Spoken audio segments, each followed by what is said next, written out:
आपल्यासोबत खासदार मेधा कुलकर्णी आहेत.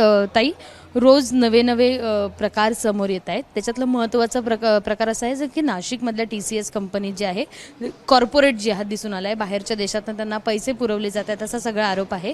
त्याबद्दल नेमकं काय मत आहे? कारण आत्ताची तरुणाई आहे ती जर याच्यात ओढली गेली तर हे परिणाम वाईट होताना दिसतात. खूप गंभीर अशा घटना गेल्या महिनाभरामध्ये 3-4 अशा घटना समोर आल्या. मग ती अगदी नाशिकची कॉर्पोरेट जिहादची घटना असेल,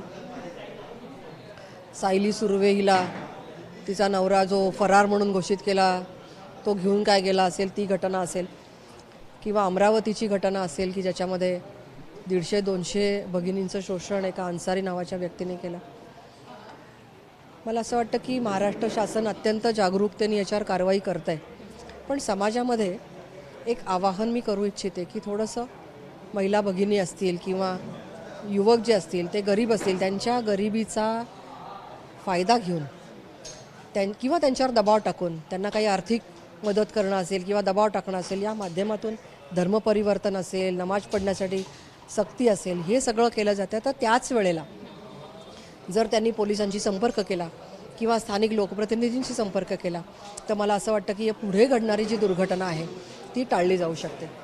आता अमरावतीची जी घटना आहे त्या अन्सारीला अटक झालेली आहे, पण अटक झालेली आहे ते व्हिडिओ त्यांनी जे सगळ्या सोशल मीडियावर टाकलेले ते यथावकाश डिलीट होतील.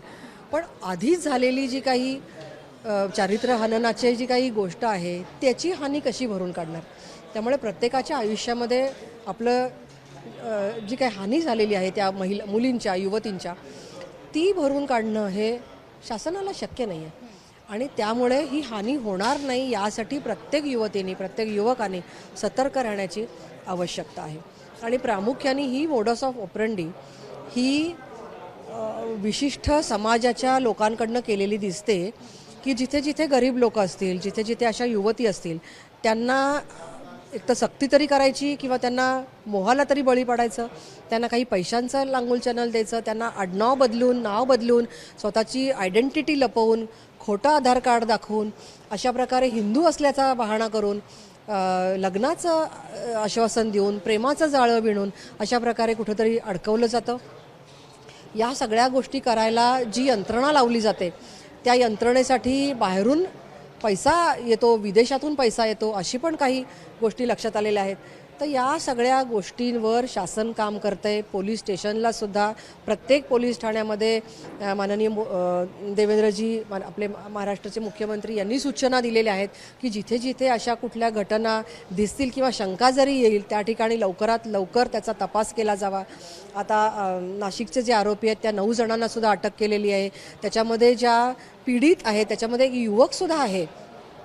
म्हणजे युवक, युवती अशा सगळ्यांना या सगळ्या गोष्टी ज्या आहेत त्या फेस करायला लागत आहेत. तर शासन त्यांच्या पद्धतीने अतिशय खबरदारी घेऊन काम करत आहे.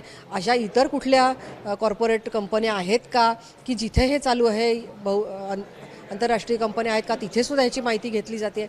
पण असं असताना कुठेतरी हे पण लक्षात घेणं आवश्यक आहे की ज्या वेळेला आपण म्हणतो की महिलांना सगळीकडे जाण्याची मुभा आहे किंवा सगळं अवकाश खुलं झालेलं आहे, तर ते स्वातंत्र्याचा उपभोग घेत असताना कुठेतरी सतर्कतेची सुद्धा जाणीव मुलींनी स्वतःमध्ये ठेवली पाहिजे की निर्णय तुम्हीच घ्या, परंतु निर्णय घेत असताना एकदा परत तपासून बघाल का की आपण ज्याच्यावर विश्वास ठेवला, की ते एक आता स्लोगन वापरलं जातं आहे की मेरा अब्दुल ऐसा नहीं है, की प्रत्येकाला असं वाटतं की माझ्याशी ओळख झालेला हा मुस्लिम तरुण असेल किंवा हा एक युवक असेल तर तो तसा नाही आहे, तो चांगला असणार आहे.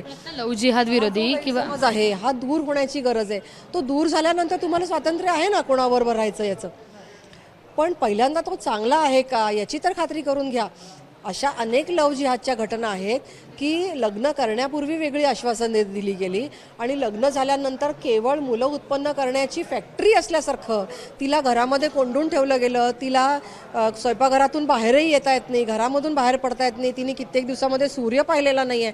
अशा अनेक घटना समोर येत आहेत. त्यामुळे तुम्ही तुमचा स्वतंत्रपणे निर्णय घ्या, परंतु तो घेत असताना एकदा स्वतःच्या मनाशी पुनर्विचार कराल का, एकदा आपल्या पालकांशी संवाद साधाल का. आणि पालकांना सुद्धा हे आवाहन आहे की तुम्ही मुलांशी संवाद करत राहा, वाढवलाच पाहिजे. तो कायम ठेवला पाहिजे. त्यांच्या आचारविचारामध्ये काही फरक पडला आहे का, त्यांच्या वागणुकीत काही बदल परिवर्तन काही झालं आहे का. म्हणजे मध्यंतरी अशी एक घटना समोर आली की ती मुलगी अचानकपणे ट्रॅडिशनल कपडे घालायला लागली, की जी आता या नाशिकमधलीच हो की एकदमच नमाज पठण किंवा रोजे पकडायला लागली. तर हे जे बदल आहेत ते जर का लवकर लक्षात आले तर ती स्वेच्छेने करतीये का दबाव आहे तिच्यावर हे लक्षात येईल. पोलीस त्याच्यामध्ये काही आपली भूमिका घेऊ शकतात का, कायद्याची काही अंमलबजावणी होऊ शकते का, हे सगळं केलं जाईल. तर मला असं वाटतं की हे सतर्क राहण्याची खूप आवश्यकता आहे. लव जिहाद विरोधी अशी काही मोहीम तयार करावी असं वाटतंय का? कारण या घटना सातत्यानं वाढत आहेत, काही समोर येत आहेत पण काही ज्या आहेत त्या अजूनही दबलेल्या आहेत. त्यामुळे अशा पद्धतीने काही मोहीम सुरू करावी सरकारने असं वाटतं. नक्कीच वाटतंय. मी माननीय देवेंद्रजींना सुद्धा असं सूचित केलं की असा एखादा सेल असावा, प्रत्येक पोलीस ठाण्यामध्ये असा एखादा स्वतंत्र सेल असावा. जसं पूर्वी त्यांनी ज्येष्ठांसाठी भरोसा सेल ची निर्मिती केली होती आणि त्याचा खूप चांगला फायदा झाला ज्येष्ठांना. तर तसं इथे असा एखादा सेल असावा अशी मी त्यांना विनंती केलेली आहे. आणि त्याचबरोबर आम्ही पण आमच्या पद्धतीने ऑपरेशन दुर्गा नावाचा एक उपक्रम चालू करत आहोत की ज्याच्या जिहाद विरोधी लव जिहाद किंवा कुठल्याही अशा महिला आहेत, आपल्याला आपली प्रत्येक मुलगी ही महत्त्वाची आहे. आणि त्यामुळे अशा प्रत्येक ज्या महाराष्ट्रातल्या दुर्गा असतील की ज्यांना असं वाटतं की आम्हाला मदतीची आवश्यकता आहे, त्यांच्यासाठी आम्ही उपलब्ध राहू का, असं आम्ही स्वतःलाच प्रश्न विचारला आणि त्याच्यातून हे उत्तर आलं की ऑपरेशन दुर्गा हे त्याचं उत्तर असू शकतं. तर आम्ही असा एक फोरम तयार केलेला आहे की ज्या माध्यमातून अशा मुलींना आम्ही मदत प्रोव्हाइड करू शकू. अशोक खरात प्रकरणात रोज नवे नवे खुलासे येत आहेत. त्यांचे सगळे त्या महिलांचे व्हिडिओज तर व्हायरल सगळीकडे झाले, त्यामुळे त्यांच्या महिलांनाही कुटुंबियांनाही त्याचा त्रास होतोय. मात्र याच्यात आता राजकीय हस्तक्षेप देखील होताना दिसतोय का, असे अनेक प्रश्न दिसत आहेत. कारण चौकशी करताना त्या लोकांना बोलवताना कुठेतरी मागे पुढे होताना दिसत. याच्यामध्ये राजकारण आणावं असं मला वाटत नाही. एखाद्या व्यक्तीमध्ये दैवी त्याला साक्षात्कार झाला आहे किंवा असे काही आध्यात्मिक गुण आहेत असं अंधश्रद्धेपोटी अनेक जणांनी मानलं आणि अनेक जण त्याला बळी पडलेत. हा एक मोठा दुर्गुण आहे समाजातला असं मला वाटतं. श्रद्धा कुठे संपते आणि अंधश्रद्धा कुठे सुरू होते याच्यातलं मार्जिन हरवलं आहे का असं मला वाटतं. की मी सुद्धा एक स्वतः सश्रद्ध अशी व्यक्ती आहे की मला सुद्धा आपल्या देशावर, आपल्या धर्मावर, आपल्या देवांवर श्रद्धा आहे. परंतु अंधश्रद्धा कुठे सुरू होते हे समजलं पाहिजे. समस्या प्रत्येकाच्या आयुष्यात असतात आणि पण म्हणून कोणी भोंदूबाबा आपल्याला त्याचं उत्तर देणार नाही आहे. तर अनेक महिला त्यांच्याकडे आपल्या समस्या घेऊन जातात, अनेक उद्योजक त्यांच्याकडे समस्या घेऊन, राजकारणी पण त्यांच्याकडे गेले आहेत आणि त्यांचेच आहे. आणि या सगळ्यांना त्यांनी त्यांचं इतकं शोषण केलं, काही जणांचं आर्थिक शोषण केलेलं आहे, काही जणांचं लैंगिक शोषण केलेलं आहे. या सगळ्याला ते बळी पडलेले आहेत. आता या सगळ्याचा तपास सरकारमधलेही काही मंत्री त्यांच्याकडे गेले, काही आमदारांची तर लिस्ट त्यांच्याकडे आहे. तर याचा तपास महाराष्ट्र शासन करत आहे. आर्थिक गुन्हे जे आहेत अनेक पतसंस्थांमध्ये 100 खाती त्यांनी वेगवेगळ्या लोकांच्या नावावरनं फेक खाती काढल्याचं लक्षात आलं, निदर्शनास आलं.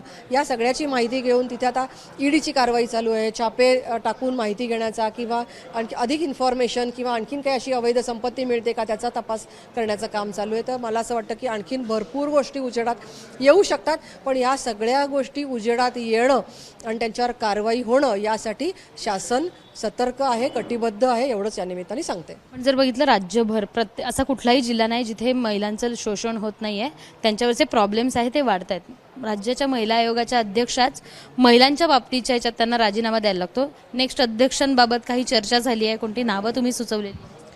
महाराष्ट्राचे माननीय मुख्यमंत्री देवेंद्रजी फडणवीस असतील, उपमुख्यमंत्री माननीय एकनाथजी शिंदे असतील आणि उपमुख्यमंत्री माननीय सुनेत्रावहिनी पवार असतील. हे तिघही जण त्याच्यावर निर्णय घेतील लवकरच याची मला खात्री आहे. कारण का की महाराष्ट्र सरकार काही महाराष्ट्र महिला आयोगा वाचून म्हणजे आयोगाला अध्यक्ष देण्या वाचून काही ठेवणार नाहीत. याचा लवकरच निर्णय होईल. पण हा निर्णय मला असं वाटतं की राष्ट्रवादी पक्षाकडे जास्त त्याची जबाबदारी असेल. कारण का की हे पद आतापर्यंतच्या योजनेनुसार राष्ट्रवादी अजितदादा गटाकडे दिलं होतं, पण काही बदल पण झाले तर ते त्या तिघांच्या निर्णयातून होतील. आत्ताच्या इन्फॉर्मेशननुसार हे तिघही जण लवकरात लवकर निर्णय घेतील. कशा असाव्या आत्ताच्या महिला आयोगाच्या अध्यक्षा? कारण त्यांच्यावर टीका झाली बऱ्याच पद्धतीनं, त्यांचं मानहानी पण करण्यात आली, वेगवेगळ्या सोशल मीडियावर त्यांच्या चर्चा झाल्या. आत्ताच्या महिला आयोगाच्या अध्यक्षा कशा असाव्या? महिला आयोगाच्या अध्यक्षा या महिलांच्या प्रश्नांविषयी संवेदनशील असाव्यात. त्या स्वतः खूप निस्पृह आणि कर्मठ ज्याला आपण म्हणतो की काटेकोरपणे नियमांचं पालन करणाऱ्या अशा असाव्यात आणि शासनाच्या सगळ्या नियमांना अधीन राहून आपल्याला जेवढं केवढं लवकर महिलांच्या प्रश्नांना तड लावता येईल. कारण बरेच वेळेला असं वाटतं की अर्ज आलेले आहेत पण त्याच्यावर त्याबाबत तक्रारी पण बऱ्याच होत्या रुपाली चाकणकरांच्या. तर लवकरात लवकर निर्णय झाले पाहिजेत. महिला आयोग यासाठी आहे की लवकरात लवकर महिलांच्या संदर्भातले जे प्रश्न आहेत हे सोडवले जावेत. तर मला असं वाटतं की हे सगळं काम जे आहे आयोगाचं ते करण्यासाठी सक्षम महिला लवकरात लवकर नेमल्या जातील. धन्यवाद ताई. आपण जर बघितलं तर नाशिकचं प्रकरण असू देत, अशोक खरात प्रकरण असू देत किंवा महिला आयोगाच्या अध्यक्ष होते, या सगळ्या प्रकरणावर त्यांनी त्यांची मतं मांडली. आणि महत्त्वाचं म्हणजे महिला आयोगाच्या अध्यक्ष आहे ते पद राष्ट्रवादीकडेच असणार आहे. त्याच्यात मायनस लेवलला बदल होऊ शकतो, मात्र राष्ट्रवादीचाच महिला आयोगाच्या अध्यक्ष होतील असं त्यांचं मत आहे. कॅमेरामन अमोल गोवाळेसह शिवानी पांढरे, एबीपी माझा, पुणे. एबीपी माझा, उघडा डोळे बघा नीट.